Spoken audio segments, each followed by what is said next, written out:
পেয়েছিলাম অধিকার, হয়ে গেলাম রাজাকার, পেয়েছিলাম অধিকার, হয়ে গেলাম রাজাকার, চেয়েছিলাম অধিকার, হয়ে গেলাম রাজাকার।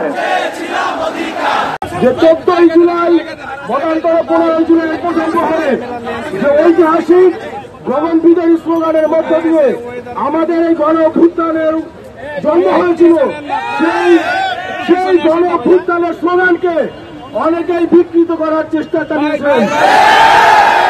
আমরা স্পষ্ট করে বলে দিতে চাই, সারা বাংলাদেশের প্রত্যেকটি শিক্ষার্থীর গণ অভ্যুত্থানে অংশগ্রহণকারী প্রতিটি ছাত্র জনতার হৃদয়ের এই স্লোগানকে যদি কোনোভাবে বিকৃত করার চেষ্টা করা হয়, আমরা সেটাকে ইতিহাস বিকৃতি হিসেবে ধরে নেব।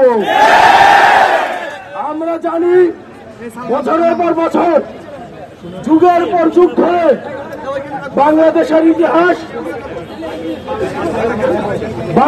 ইতিহাস বিকৃত হওয়ার জন্য এক শ্রেণীর মানুষ অপচেষ্টা করে রয়েছেন। আমরা অপচেষ্টার বিরুদ্ধে পূর্বের নয় এখনো দৃঢ় কণ্ঠে সেই স্লোগান উচ্চারণ করছি, তুমি কে আমি কে, তুমি কে আমি কে, কে বলেছে, কে বলেছে, তুমি কে আমি কে।